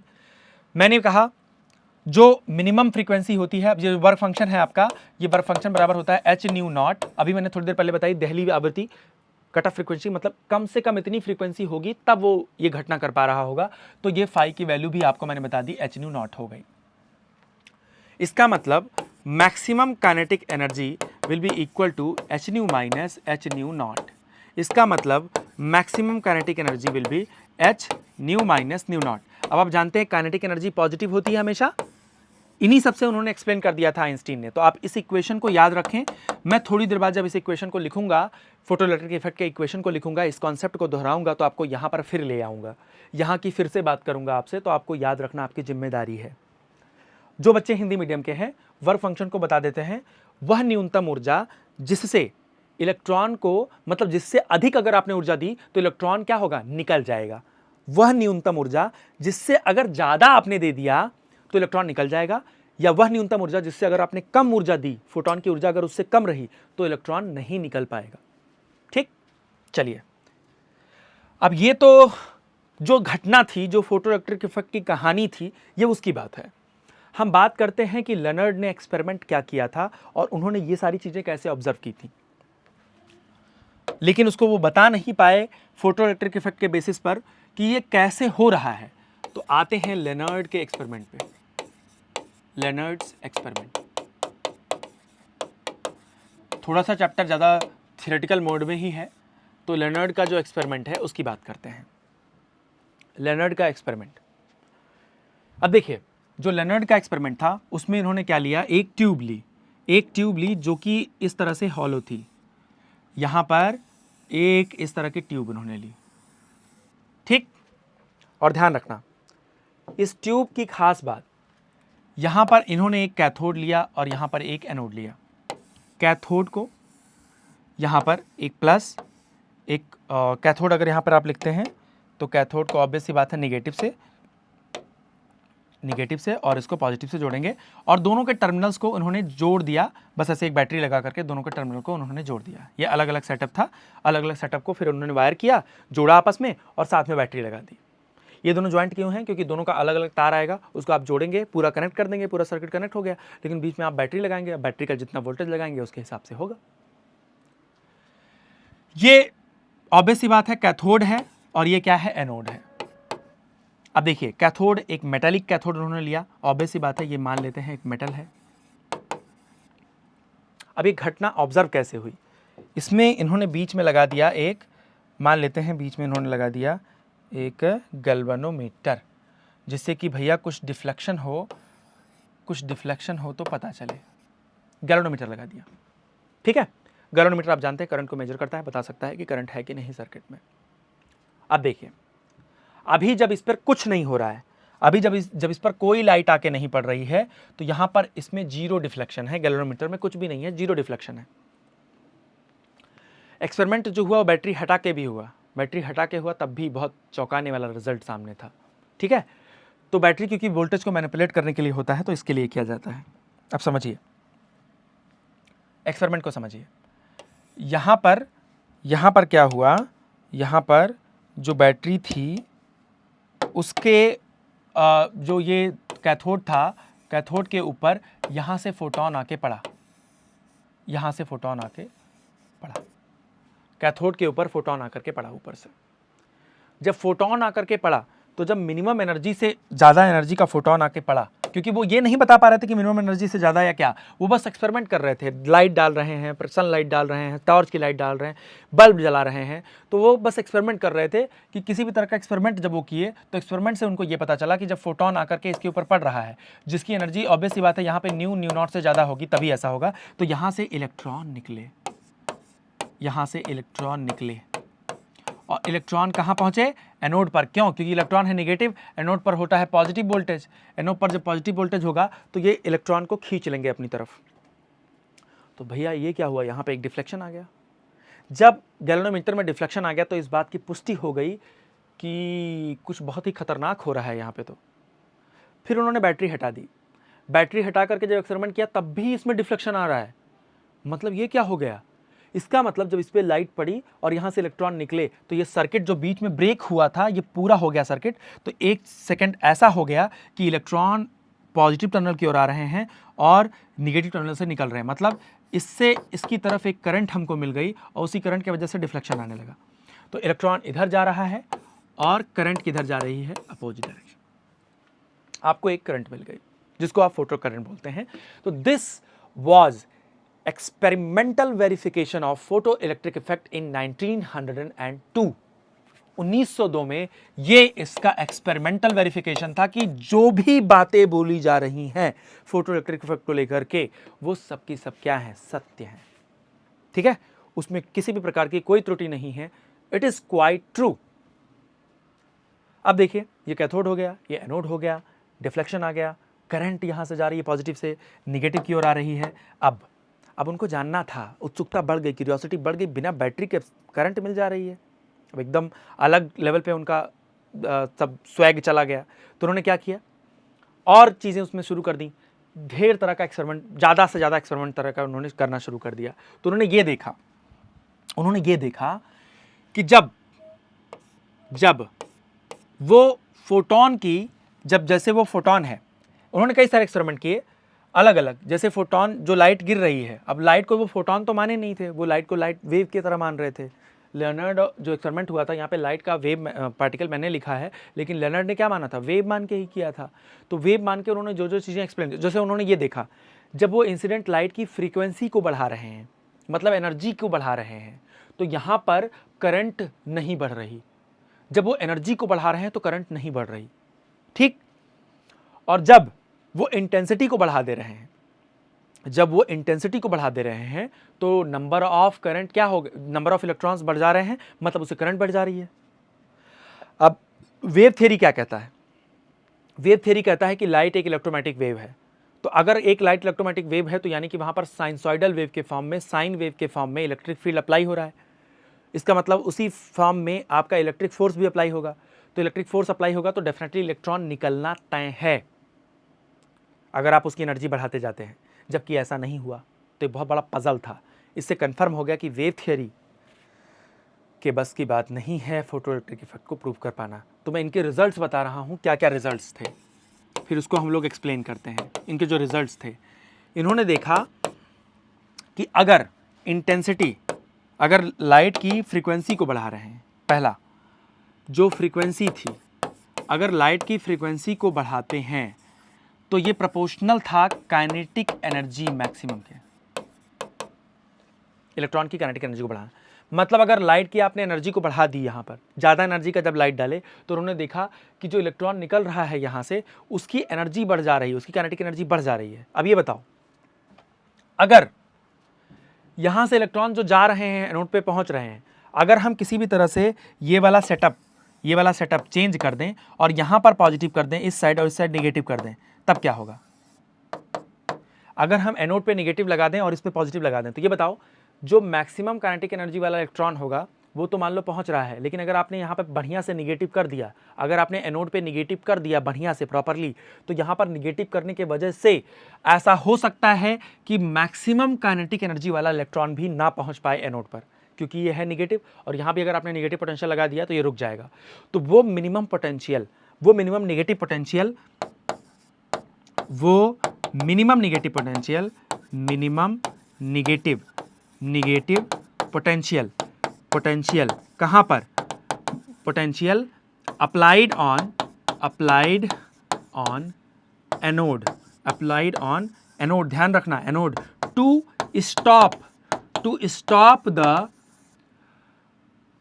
Stop the electron of maximum kinetic energy. अगर मैक्सिमम वाला रुक गया तो उससे कम वाले तो रुक ही जाएंगे। Maximum kinetic energy emitted from cathode,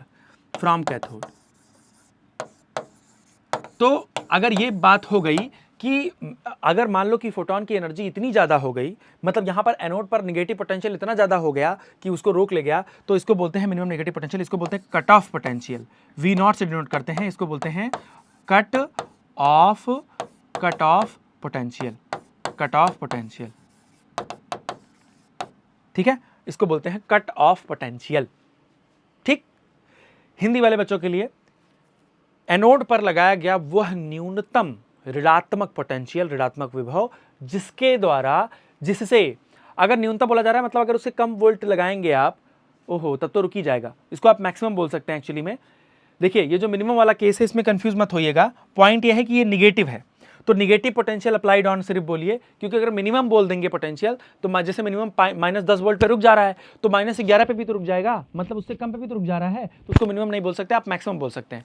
तो मैक्सिमम बोलिए ना मिनिमम बोलिए, आप सिर्फ इतना बोलिए, वो निगेटिव पोटेंशियल अगर ए पर आप लगाते हैं तो, और ज़्यादा ज़्यादा आपको बोलना है तो मैक्सिमम बोल दीजिए, अधिकतम ऋणात्मक, मतलब अगर उससे ज़्यादा निगेटिव कर देंगे तो यहाँ पे कन्फ्यूजन इसलिए आ रहा है, मैं इसलिए आपको बता रहा हूँ, आपको निगेटिव वोल्टेज ए पे लगाना है, एक ऐसा वोल्टेज जो भी रोक दे इलेक्ट्रॉन को, बस, ठीक है। तो उन्होंने देखा ये होता है।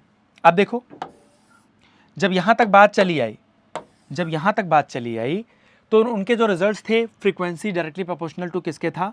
काइनेटिक एनर्जी था। और जब उन्होंने इस चीज़ को देखा, ऑब्जर्व किया कि करंट और यहाँ पर फ्रीक्वेंसी के बीच में उन्होंने ग्राफ खींचना चाहा, पोटेंशियल के बीच में, जो ये पोटेंशियल के बीच में उन्होंने करंट और पोटेंशियल के बीच में ग्राफ खींचना चाहा, तो उन्होंने देखा अगर आप एक सर्टेन जीरो पोटेंशियल लगाते हो तो कुछ ना कुछ करंट आपको मिल जाती है, और अगर पोटेंशियल बढ़ाते चले जाते हो तो करंट भी बढ़ती चली जाती है, और एक समय बाद वो जा करके वहाँ पर कांस्टेंट हो जाती है। तो ये मान लेते हैं कि आपने न्यू वन फ्रीक्वेंसी पर ये घटना की थी, ठीक है, ये न्यू वन फ्रीक्वेंसी थी लाइट की, जब आकर के पड़ रही थी तब आपको ऐसा हुआ। मतलब एट सर्टेन फ्रीक्वेंसी आपकी फिक्स थी, फ्रीक्वेंसी बढ़ाने पर काइनेटिक एनर्जी बढ़ जाती है, ये चीज़ आपको बाद में पता चली। आप ये समझिए एक्सपेरिमेंट में इनके ये था, अगर ये वोल्टेज है और अगर आप निगेटिव वोल्टेज लगा देंगे तो ऑब्वियस सी बात है करंट खत्म हो जाएगी आपकी, तो -V0 पर करंट जीरो हो जाएगी। अगर आप यहाँ पर नेगेटिव वोल्टेज लगा दिए तो यहाँ पर करंट क्या हो जाएगी? जीरो हो जाएगी। करंट जीरो हो जाएगी, जैसे जैसे वोल्टेज बढ़ाते चले जाएंगे वैसे वैसे करंट बढ़ती चली जाएगी, तो ऑब्वियस सी बात है एक समय बाद जा करके क्या हो जाएगी? कांस्टेंट हो जाएगी। अब बताइए, अब अगर आप उसकी फ्रीक्वेंसी को इंक्रीज कर रहे हैं, मतलब मान लेते हैं ये न्यू वन फ्रीक्वेंसी पर ऐसा हुआ, अब अगर आप उसकी फ्रीक्वेंसी को इंक्रीज कर रहे हैं तो फ्रीक्वेंसी को इंक्रीज करने से क्या बढ़ती है? काइनेटिक एनर्जी बढ़ती है। तो जब आप इसकी फ्रीक्वेंसी बढ़ाएंगे तो इलेक्ट्रॉन की काइनेटिक एनर्जी और बढ़ गई, जब और बढ़ गई तो हो सकता है मैक्सिमम काइनेटिक एनर्जी वाला इलेक्ट्रॉन वहां पर पहुंच जाए। जब मैक्सिमम काइनेटिक एनर्जी वाला इलेक्ट्रॉन पहुंच जाएगा तो अब उसको रोकने के लिए आपको और ज़्यादा निगेटिव करना पड़ेगा।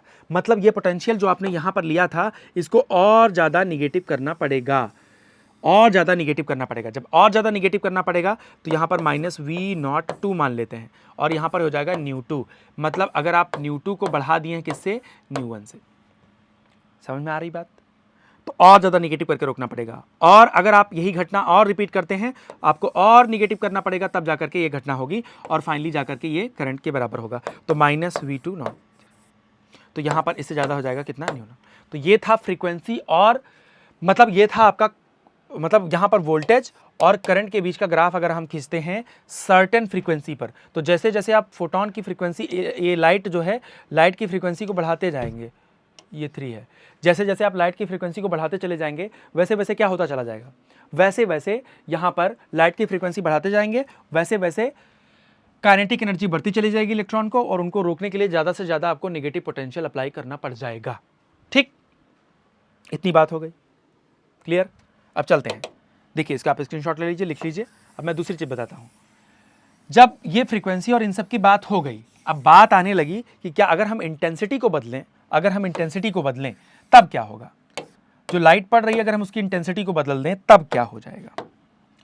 तो यहाँ पर दूसरा रिजल्ट इसका हो गया, अगर हम इंटेंसिटी को देखें तो एक चीज़ ऑब्जर्व की गई कि अगर हम लाइट की इंटेंसिटी को बदल देते हैं तो जो फोटो करंट है वो बढ़ जाएगी, फोटो करंट बढ़ जाएगी। एक्चुअली में photo current directly proportional to intensity होगा। तो अगर आप लाइट की इंटेंसिटी को बढ़ा देते हैं तो फोटो करंट बढ़ जाएगी। जब फोटो करंट बढ़ जाएगी तो वहां पर क्या हो जाएगा, इंटेंसिटी को बढ़ाएंगे, फोटो करंट बढ़ जाएगी। कैसे हो रहा है, जब हम इंटेंसिटी को बढ़ाते हैं तो इसका मतलब हम क्या करते हैं, इसका मतलब हम फोटोन, नंबर ऑफ फोटॉन्स को बढ़ा देते हैं। इसका मतलब हम नंबर ऑफ फोटॉन्स को बढ़ा देते हैं। ये सारे एक्सप्लेनेशन ये नहीं दे पाए थे, ये बस कह रहे थे कि हाँ जब इंटेंसिटी बढ़ा देंगे तो फोटो करंट बढ़ जाएगा। ठीक है, फोटो करंट बढ़ जाएगा, बस यही बोल रहे थे। तो इंटेंसिटी बढ़ाएंगे, फोटो करंट बढ़ जाएगा। अगर हम इसका आप ग्राफ खींचें तो समझिए, जब हम फोटोन की इंटेंसिटी को बढ़ाते हैं, एल्बर्ट आइंस्टाइन ने यही चीज़ इसमें बताई कि जब हम फोटोन की इंटेंसिटी को बढ़ाते हैं, जब हम लाइट की इंटेंसिटी को बढ़ाते हैं तो हम एक्चुअली में हम फोटोन की इंटेंसिटी को बढ़ा देते हैं। फोटोन की इंटेंसिटी को बढ़ाने का मतलब है कि नंबर ऑफ फोटोन बढ़ा देते हैं। तो इंटेंसिटी का मतलब हो गया नंबर ऑफ फोटोन आपने बढ़ा दिया। जब नंबर ऑफ फोटोन आप बढ़ाएंगे तब क्या होगा, देख लीजिए। अगर आप V देखते हैं और यहाँ पर करंट देखते हैं, देखिए मान लेते हैं एक सर्टेन पोटेंशियल पर ऐसी घटना होगी कि आप बढ़ाते चले जाएंगे, मतलब अगर आप जीरो पोटेंशियल लगाएंगे तो कुछ ना कुछ काइनेटिक एनर्जी उसकी होगी और वो पहुंच जाएगा तो कुछ ना कुछ करंट आपको मिल जाएगी। अब जब आप इसकी नंबर ऑफ फोटोन बढ़ा देंगे तो एक फोटोन एक ही इलेक्ट्रॉन को निकाल पाता है, ये चीज़ कंफर्म हो गई। जब आप नंबर ऑफ फोटोन बढ़ाएंगे तो नंबर ऑफ इलेक्ट्रॉन भी बढ़ जाते हैं, जबकि उनकी गतिज ऊर्जा नहीं बढ़ती। जब उनकी काइनेटिक एनर्जी, जैसे यहाँ पे 3 इलेक्ट्रॉन जा रहे हैं तो अब 10 जाने लगेंगे, लेकिन सेम काइनेटिक एनर्जी से। मतलब अगर आपने एक निगेटिव पोटेंशियल यहाँ पर फिक्स कर दिया है इसको रोकने के लिए, तो सबके सब रुक जाएंगे, चाहे 10 हो, चाहे 20 हो, चाहे 50 हो, सारे इलेक्ट्रॉन रुक जाएंगे। तो इसका मतलब है ए पर पहुँचने के लिए, ए वाले पॉइंट पर, एनोड पर पहुंचने के लिए जो मिनिमम नेगेटिव पोटेंशियल जो उनको रोकने के लिए ज़रूरी था वो काम कर जाएगा, वो हर इलेक्ट्रॉन के लिए काम कर जाएगा, क्योंकि इलेक्ट्रॉन की गतिज ऊर्जा नहीं बढ़ रही है, अधिकतम गतिज ऊर्जा में कोई बदलाव नहीं हो रहा है, केवल नंबर ऑफ इलेक्ट्रॉन बढ़ गया। नंबर ऑफ इलेक्ट्रॉन बढ़ गया तो करंट बढ़ जाएगी। तो मतलब यही घटना कैसे हो जाएगी, ऐसे हो जाएगी। ऐसे अगर आप निकालेंगे तीसरी घटना तो ऐसे हो जाएगी। ठीक है, तो ये आपकी इंटेंसिटी मान लेते हैं I1 पर था, ये I2 पर था और ये I3 पर था। तो आइंस्टीन ने क्या बताया, यही सब चीज़ें उन्होंने एक्सप्लेन कर दी कि लाइट को हम जो फोटोन इंटेंसिटी कहते हैं, इंटेंसिटी का मतलब नंबर ऑफ फोटोन बढ़ गया, number of photon increased, number of photon increase हो गया। बात समझ में आ रही है। आइंस्टीन को इन्हीं एक्सप्लेनेशंस के लिए नोबेल प्राइज़ मिला था, नोबेल प्राइज़, जबकि उनकी एक मेन थियरी और आई थी स्पेशल थियरी ऑफ रिलेटिविटी। उसके 10 साल बाद उन्होंने दी जनरल थियरी ऑफ रिलेटिविटी। लेकिन उनको नोबेल प्राइज़ किसके लिए मिला, इसी के लिए, क्योंकि अगर हम लाइट को फोटोन मान रहे हैं तो देखो कितना बढ़िया से एक्सप्लेन हो जा रहा है। यही चीज़ें आइंस्टीन ने की थी। इनका लर्नर्ड का एक्सपेरिमेंट बस इतना था, वो बता रहे थे कि इंटेंसिटी बढ़ती है, फोटो करंट बढ़ जाती है, बस ये बता रहे थे। कैसे बढ़ता है, क्यों बढ़ जाता है, अगर वेव थियरी हम लगाएं तो दिक्कत हो जाएगी। देखिए, अगर वेव थियरी के हिसाब से आप देखें तो अगर इंटेंसिटी बढ़ती है, अगर इंटेंसिटी बढ़ती है तो फोटो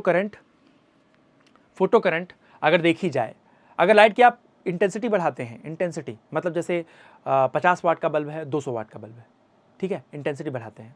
उसके थ्योरी के हिसाब से अगर आप देखेंगे तो वहाँ पर फोटो करंट पर वेव थ्योरी के हिसाब से देखेंगे तो कोई खास असर नहीं पड़ना चाहिए, लेकिन बढ़ जाती है। और फ्रीक्वेंसी अगर लाइट की बढ़ाते हैं तब करंट बढ़ जानी चाहिए, क्योंकि अगर फ्रीक्वेंसी बढ़ा रहे हैं, आप खुद सोचिए, अगर फ्रीक्वेंसी बढ़ा रहे हैं तो मतलब जो लाइट को अगर हम वेव मानते हैं तो उसमें इलेक्ट्रोमैग्नेटिक फील्ड होगा, तो इलेक्ट्रिक फील्ड का एम्पलीट्यूड बढ़ता जा रहा है, मतलब फोर्स बढ़ता जा रहा है, मतलब इलेक्ट्रॉन ज़्यादा निकलने के चांसेस हैं, मतलब करंट बढ़नी चाहिए, लेकिन नहीं बढ़ रही है। तो उस वक्त में, उस सदी में हर किसी साइंटिस्ट के लिए बहुत बड़ा पजल था। लेकिन आइंस्टीन ने कहा अगर आप इंटेंसिटी बढ़ाते हैं तो आप फोटोन की एनर्जी नहीं बढ़ा रहे हैं, ना, आप फोटोन की इंटेंसिटी बढ़ा रहे हैं, उसकी तीव्रता को बढ़ा रहे हैं। और जब तीव्रता बढ़ती है तो नंबर ऑफ फोटोन बढ़ता है। अगर एक फोटोन एक ही इलेक्ट्रॉन को निकालता है और ज़्यादा फोटोन हो गए हैं तो ज़्यादा इलेक्ट्रॉन निकल जाएंगे। बात समझ में आई? अब एक एक्सपेरिमेंट और, एक चीज़ और इसमें बती, इसको मैं बताता हूँ आपको। देखिए, जैसे इन्होंने कहा, एक चीज़ और देख लेते हैं। अगर आप यहाँ पर वोल्टेज की बात करें और यहाँ पर बात करें फ्रीक्वेंसी की, तो एक चीज़ तो तय है कि जो मैक्सिमम काइनेटिक एनर्जी है, अब आप समझिए, अगर यहाँ पर जो इलेक्ट्रॉन है उसको रोकने के लिए मैक्सिमम काइनेटिक एनर्जी, आपको इसकी मैक्सिमम काइनेटिक एनर्जी को रोकने के लिए अगर आपको V0 पोटेंशियल लगाना पड़ रहा है, नेगेटिव पोटेंशियल, तो क्या करना पड़ेगा? इसका मतलब जो इलेक्ट्रॉन की मैक्सिमम काइनेटिक एनर्जी है वो किसके बराबर है? EV0 के, EV0 के बराबर है। क्योंकि फोटोन की एनर्जी का एक और मतलब, इलेक्ट्रॉन की एनर्जी का कोई भी चार्ज है अगर उसको V वोल्ट से एक्सेलरेट करते हो तो उसका फार्मूला होता है W बराबर Q इंटू V। अगर कोई चार्ज Q है और उसको आप V वोल्ट से एक्सेलरेट कर देते हैं तो उसको बोलते हैं W बराबर Q इंटू V। तो अगर आप इलेक्ट्रॉन को V0 पोटेंशियल से रोकने की कोशिश कर रहे हैं तो आप उतनी ही एनर्जी लगा रहे होंगे, क्योंकि ऑब्वियस सी बात है, जितनी एनर्जी इधर से आने की कोशिश कर रही है उतने फोर्स से इसको अगर रिपेल कर देंगे तो रुक जाएगा।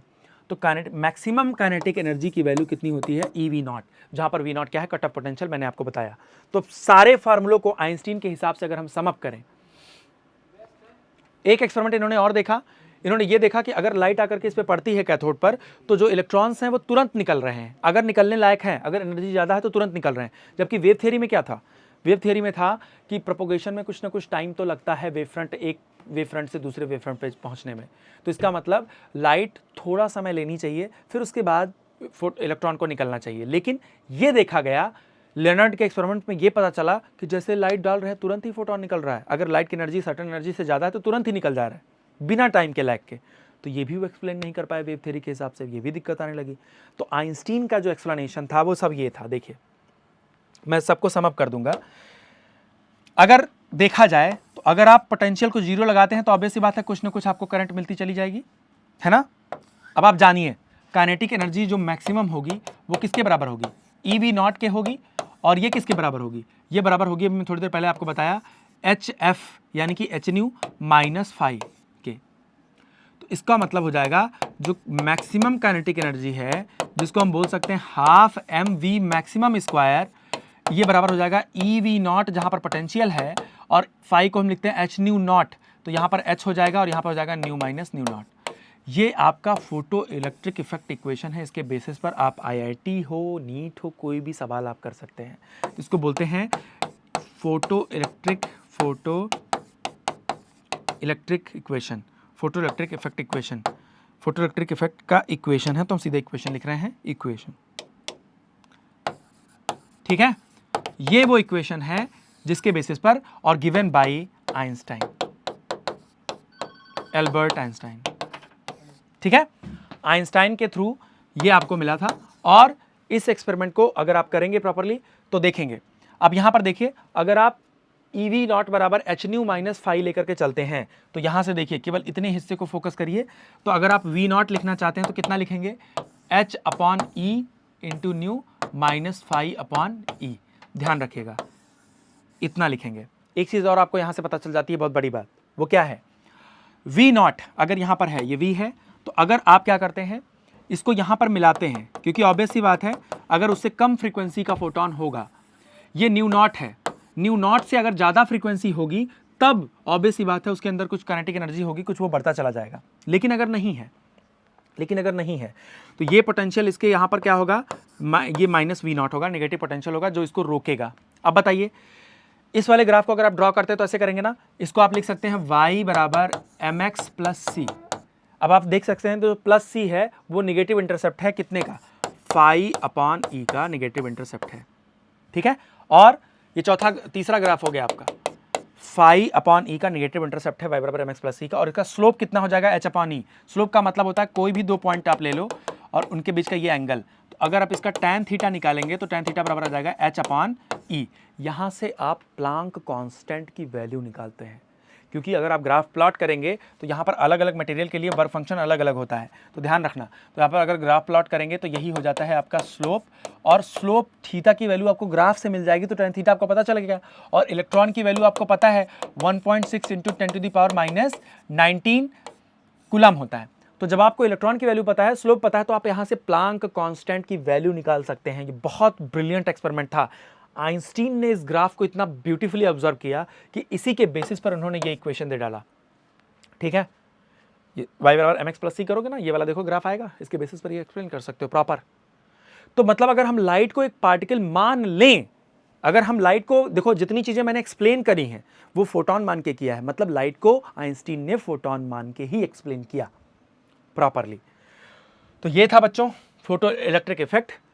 इसके बेसिस पर हम न्यूमेरिकल कर सकते हैं। और इस सैटरडे को मैं आपको एक चीज़ और दो इन्फॉर्मेशन मैं आपको देना चाहूँगा। इस सैटरडे को इसके बेसिस पर ढेर सारे न्यूमेरिकल्स हम लोग करेंगे, जितने भी हो सकते हैं, जितने भी पॉसिबल है, जितने भी वेरियस एग्जाम्स में पॉसिबल है, वो सारे न्यूमेरिकल करेंगे। और लेक्चर खत्म होने से पहले कुछ क्वेश्चंस हम फोटो इलेक्ट्रिक इफेक्ट के आपको डेफिनेटली कराते हैं तुरंत, और क्या कहते हैं, जिससे आपको आइडिया लग सके कि आप जितना भी पढ़े हो उसके बेसिस पर आप अलग अलग एग्जाम्स के क्वेश्चंस कर पा रहे हो कि नहीं कर पा रहे हो, ठीक है। तो अगर मैं समझता हूं कि अगर आप कुछ जेईई मेंस के क्वेश्चंस कर ले जा रहे हो तो डेफिनेटली एनडीए का हो गया, एफकैट का हो गया, वो बेसिक चीज़ें ऑलरेडी इसमें कवर हो गई, ठीक है। तो उसको हम देख लेते हैं। और फोटो इलेक्ट्रिक इफेक्ट इक्वेशन हो गया, ये वाला इक्वेशन हो गया, ये वाला पार्ट हो गया। और देखिए, आप जो ये वाली थ्योरी आ रही थी वेव थ्योरी से, ये एक्सप्लेन नहीं हो पा रहा था कि अगर लाइट आके पड़ रही है एक सर्टेन एनर्जी से ज़्यादा की, तो फोटोन तुरंत कैसे इलेक्ट्रॉन तुरंत कैसे निकल जा रहा है। तुरंत इसलिए निकल जा रहा है, इक्वेशन से एक्सप्लेन हो गया। देखिए, इस पूरे इक्वेशन में कहीं पर टाइम आ रहा है, कहीं पर टाइम आ रहा है, नहीं आ रहा है। इसका मतलब ये पूरा इक्वेशन टाइम पे डिपेंड नहीं करता। इसका मतलब फोटोन जैसे ही आके पड़ेगा, अगर उसकी एनर्जी न्यू नॉट से ज़्यादा है, भाई न्यू नॉट से ज़्यादा भी होना पड़ेगा, नहीं तो काइनेटिक एनर्जी क्या हो जाएगी, निगेटिव हो जाएगी। अगर न्यू नॉट न्यू से ज़्यादा है तो गड़बड़ हो गया, है ना। तो यानी कि यहाँ पे न्यू जो है न्यू नॉट से ज़्यादा होगा तभी निकलेगा, तो वहाँ पर काइनेटिक एनर्जी पॉजिटिव होगी, तभी सही है। तो एक निश्चित ऊर्जा से अधिक ऊर्जा का अगर फोटोन आकर के किसी मेटल सरफेस पर पड़ता है तो वहाँ से फोटो इलेक्ट्रॉन का एमिशन तुरंत होगा, क्योंकि ये समीकरण समय पर निर्भर नहीं करता। तो इनके लॉज अगर आपको लिखने हुए तो आप लॉज कैसे लिख सकते हो कि सर्टेन एनर्जी से ज़्यादा एनर्जी का फोटोन आके अगर पड़ता है तो सरफेस से इलेक्ट्रॉन निकल आएगा और उसकी काइनेटिक एनर्जी मैक्सिमम होगी।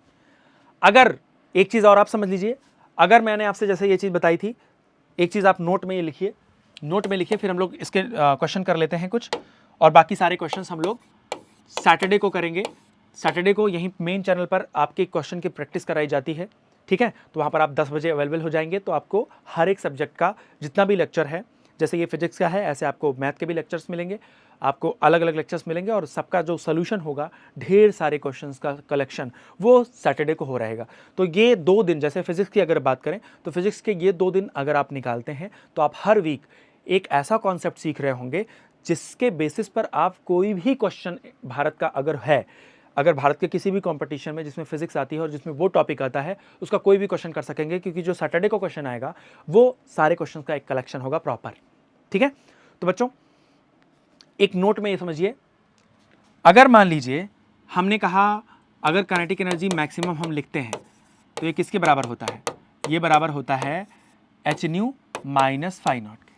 मतलब अगर हम फोटोन की एनर्जी देखें तो होता है phi plus maximum kinetic energy, phi plus maximum kinetic energy. अब देखिए,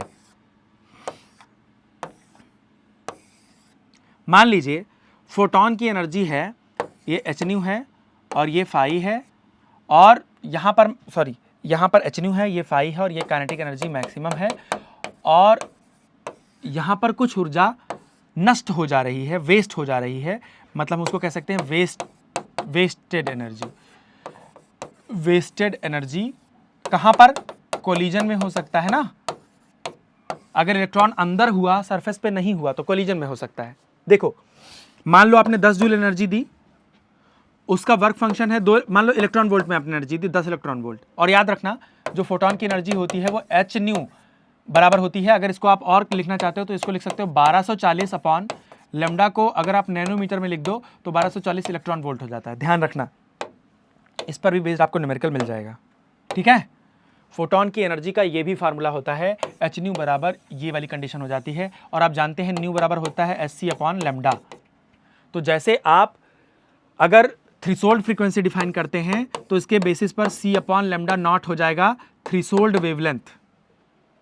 अगर आप मिनिमम फ्रीक्वेंसी की लाइट डाल रहे हैं तो अगर आपसे थ्रीशोल्ड वेवलेंथ पूछ लेता है, बोर्ड के एग्जाम में ही पूछ लेता है, तो आपको थ्रीशोल्ड को वेवलेंथ को क्या बोल देंगे, maximum wavelength, maximum wavelength, maximum wavelength to eject the photo electron from surface.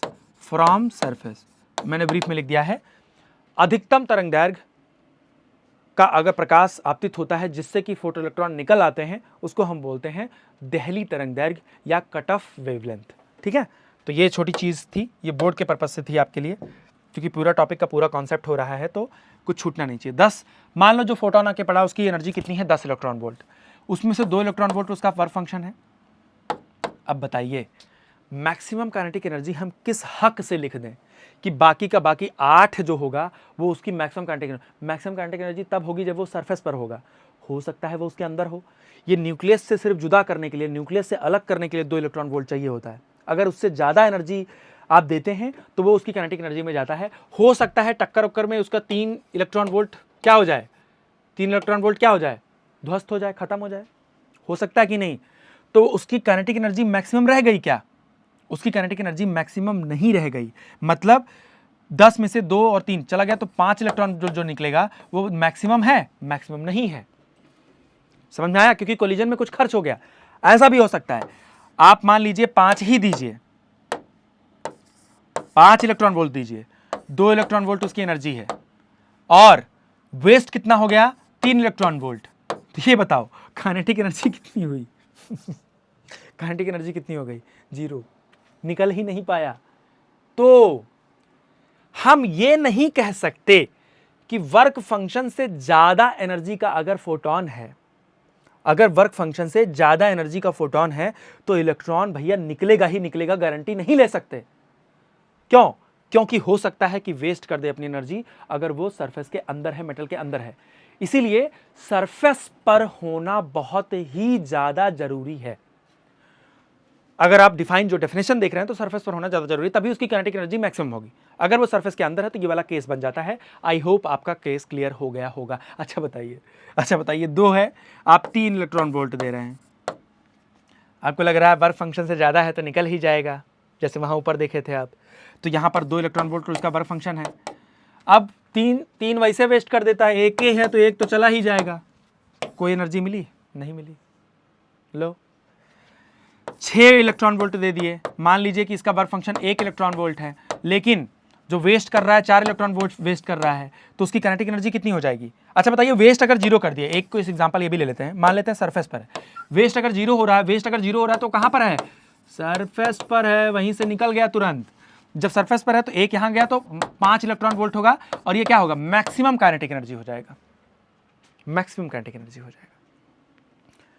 तो एक निश्चित आवृत्ति से अधिक आवृत्ति का फोटोन अगर पड़ता भी है तो जरूरी नहीं है कि इलेक्ट्रॉन निकल जाए, वही इलेक्ट्रॉन निकलेगा जो सरफेस पर होगा, बस। डेफिनेशन में किसी भी प्रकार की गलती नहीं होनी चाहिए आपकी, ठीक। चलिए अब हम करते हैं इसके कुछ न्यूमेरिकल्स, और बाकी के न्यूमेरिकल्स आप सैटरडे को जैसे कि पूरा लाइव सेशन चलेगा तो वहां पर आप आइएगा, बाकी के न्यूमेरिकल्स चलेंगे। और न्यूमेरिकल शुरू करने से पहले कुछ मैं न्यूमेरिकल आपको कराऊंगा, बाकी के न्यूमेरिकल्स उस टाइम पर होंगे। न्यूमेरिकल शुरू करने से पहले मैं आपको एक चीज़ बता देना चाहता हूं, अगर आप एनडीए के लिए सीरियस हैं, सीडीएस के लिए सीरियस हैं, मतलब अब किसी भी कंपटीशन के लिए अगर सीरियस हैं, फिजिक्स जिसमें आती हो, तो ट्यूसडे को मेरा लाइव आता है, ट्यूसडे को मेरा 9 बजे लाइव होता है हमेशा, वो भी मेजर कलसी क्लासेस के एनडीए वाले चैनल पर, तो वहाँ पर हम लोगों की मुलाकात हो सकती है। चलिए अब क्वेश्चंस को हम शुरू करते हैं, क्वेश्चन करते हैं। चलिए पहला सवाल,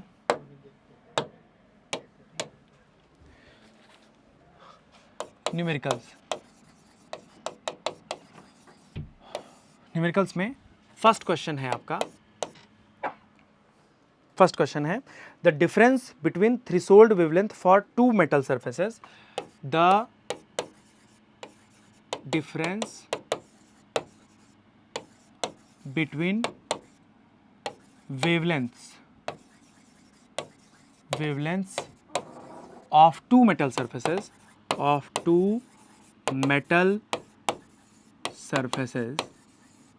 the difference between wavelengths of two metal surfaces A and B having work function, A and B having work function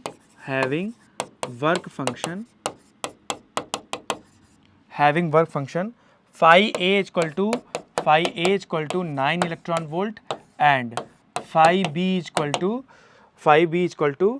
4.5 electron volt in nanometer is। अब ये डॉट, ये गैप है, इस गैप को आपको भरना है। तो देख लीजिए, मैं हिंदी में बता दे रहा हूँ, हिंदी में भी आप ये सवाल नोट कर सकते हैं आराम से। और जो इसमें एक इन्फॉर्मेशन दी हुई है, ऐसा नहीं कि उस इन्फॉर्मेशन के बिना आप नहीं कर पाएंगे। HC की वैल्यू दी हुई है कितनी, HC की वैल्यू दी हुई है 1242। कितनी वैल्यू दी हुई है, 1242 वैल्यू दी है। 1242 एंगस्ट्रॉम दिया हुआ है, 1242 इलेक्ट्रॉन वोल्ट दिया हुआ है, ठीक है, 1242 इलेक्ट्रॉन वोल्ट दिया हुआ है, ठीक।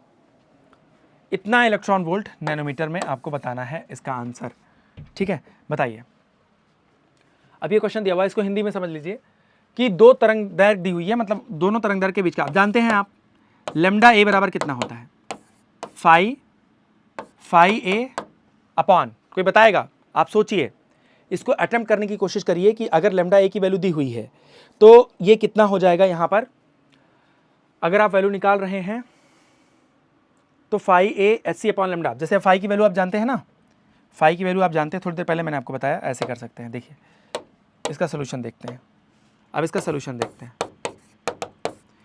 फाई बराबर क्या होता है, एच न्यू नॉट, और एच न्यू नॉट का मतलब होता है HC अपॉन लेमडा नॉट। तो यहाँ पर अगर फाई ए कह रहे हैं तो लेमडा ए हो जाएगा, और ऐसे अगर हम फाई बी कहें तो क्या हो जाएगा, लेमडा यहाँ पर हो जाएगा HC अपॉन लेमडा बी।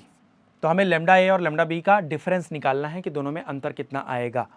ये सवाल है आपका 2023, बहुत दूर नहीं, 2023 जेईई मेंस का, अप्रैल में जो हुआ था, ये जेईई मेंस का सवाल है। तो ये तो अस्तर है जेईई मेंस के सवाल का, जितना चीज़ आप पढ़ लिए हैं, मैंने आपको वर्क फंक्शन समझाया है, उसके बेसिस पर आप सॉल्व कर लीजिए आराम से। लेमडा ए बराबर कितना हो जाएगा, बहुत केयरफुल रहिएगा, HC अपॉन फाई ए। HC की वैल्यू कितनी है 1242, और फाई ए की वैल्यू कितनी है 9, दोनों इलेक्ट्रॉन वोल्ट में है तो दिक्कत खत्म। ऐसे लेमडा बी कितना है, लेमडा बी कितना है आपका HC upon phi B, HC upon phi B, तो यहाँ पर कितना हो जाएगा 1242 बटे, और यहाँ पर दूसरा कितना है 4.9। अब आप समझिए, इसको आप चाहें तो 9/2 लिख सकते हैं, तो 2 ऊपर चला जाएगा, यहाँ 2 ऊपर चला जाएगा, और यहाँ कितना बचेगा 1242/9। अब आपसे पूछ रहे हैं लेमडा ए और लेमडा बी के बीच का डिफरेंस पूछ रहे हैं, दोनों के वेवलेंथ के बीच का डिफरेंस पूछ रहे हैं ना, क्वेश्चन में यही कह रहा है, दोनों के बीच का डिफरेंस बताना है। तो देखिए, अब अगर दोनों का माइनस करते हैं, लेमडा बराबर कितना होगा, डेल्टा लेमडा बराबर लेमडा बी, बड़े में से छोटे वाले को माइनस कर दीजिए तो कितना आ जाएगा, लेमडा बी कितना है 2 टाइम्स इतना है, और ये लेमडा ए कितना है 1 टाइम्स इतना है। तो जब 2 टाइम्स इतने में से 1 टाइम्स इतना घटाएंगे सेम चीज़, तो कितना बचेगा, सिर्फ उतना 1242/9 बचेगा। तो यहाँ पर काट देंगे, कितना आ जाएगा, इसको जब कट करेंगे तो ये कितना आ जाएगा, देख लीजिए, 9 एकम 9 हो गया, 3 12 होता है, फिर 4 बचेगा, तो 9 त्रिक 27 हो गया, फिर यहाँ पर कितना बचेगा 7 बचेगा, 72 होगा, फिर 9 8 72 होगा। तो 138 डेल्टा लेमडा बराबर 138, अब ये कितना हो जाएगा नैनोमीटर, ये आपका आंसर हो जाएगा। क्लियर? तो 138 नैनोमीटर आपका आंसर था। सवाल 2023 जेईई मेंस का है। तो इसी तरह के सवाल पूछे जाते हैं, बहुत बेसिक होते हैं, अगर जितना मैंने कॉन्सेप्ट आपको बताया वो सारी चीज़ आपके दिमाग में है, लास्ट का नोट भी आपके दिमाग में है, तो हो गया। चलिए दूसरा क्वेश्चन एक लेते हैं, एक दूसरा क्वेश्चन लेते हैं, देखते हैं दूसरा क्वेश्चन क्या है। अगला सवाल देख लेते हैं। इसी तरह के क्वेश्चंस हैं। इन फोटो इलेक्ट्रिक इफेक्ट पूछा जा रहा है, in photo electric effect, in photo electric effect, ये देखिए नेक्स्ट क्वेश्चन देख लेते हैं। In photo electric effect, photo electric effect में पहला ऑप्शन दिए हैं ए कि जो फोटो करंट होती है वो प्रोपोर्शनल होती है इंटेंसिटी ऑफ इंसिडेंट रेडिएशन। जो फोटो करंट होती है यानी कि फोटो करंट वो डायरेक्टली प्रोपोर्शनल होती है इंटेंसिटी ऑफ रेडिएशन के, इंटेंसिटी ऑफ रेडिएशन के। दूसरा, और मैं साथ ही साथ आपको बता दूं, ये जो क्वेश्चन पूछा हुआ है बच्चों, ये 8 अप्रैल शिफ्ट 2 में पूछा था, 2023 के ही शिफ्ट 2 में पूछा था, ठीक है, 2023 जेईई मेंस। बी वाला ऑप्शन अगर आप देखते हैं, बी वाला ऑप्शन, तो बी वाले ऑप्शन पे है maximum kinetic energy with which photo electrons are emitted depends on intensity of incident light. तो वो कह रहे हैं कि जो मैक्सिमम काइनेटिक एनर्जी होती है ये डिपेंड करता है इंटेंसिटी पर। ये दूसरा ऑप्शन है। तीसरा ऑप्शन क्या है? तीसरा ऑप्शन है maximum kinetic energy with which photo electrons are emitted depends on frequency of incident light. मतलब वो कह रहे हैं तीसरा ऑप्शन नहीं नहीं नहीं नहीं ऐसा नहीं होता, बल्कि ये फ्रीक्वेंसी पर डिपेंड करता है, ठीक है। फिर चौथा ऑप्शन है आपका, चौथा ऑप्शन है कि the emission of photo electrons require a minimum threshold intensity of incident radiation. चौथा ऑप्शन है आपका डी वाला कि जो इंटेंसिटी ऑफ होती है लाइट की, अब जो लाइट की इंटेंसिटी होती है, the emission of photo electron requires, ध्यान रखना ये बहुत इंपॉर्टेंट पार्ट है, कह रहे हैं the emission of photo electron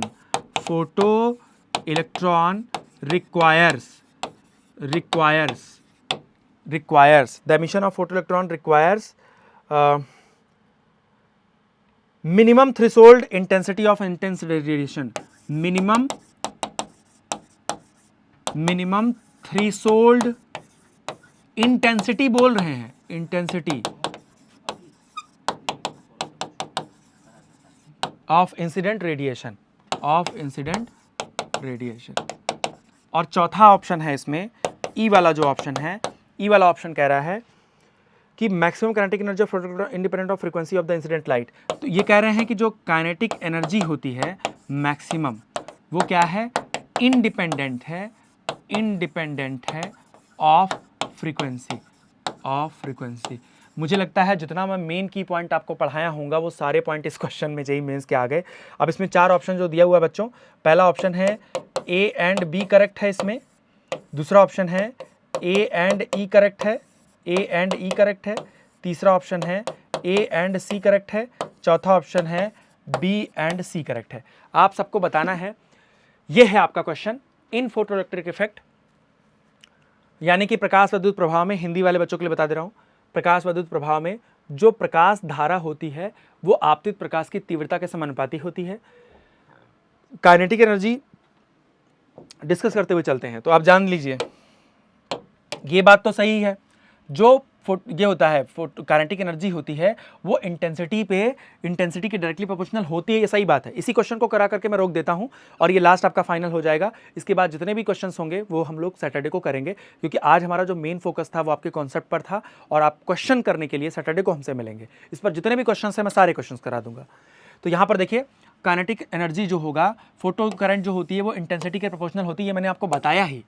अगर आप इंसिडेंट लाइट की इंटेंसिटी को बढ़ाते हैं तो उसकी जो फोटो करंट है वो बढ़ती चली जाएगी, पहला करेक्ट हो गया। फिर काइनेटिक एनर्जी जो है वो डायरेक्टली प्रोपोर्शनल है इंटेंसिटी के, ये तो हमने कभी कहा ही नहीं।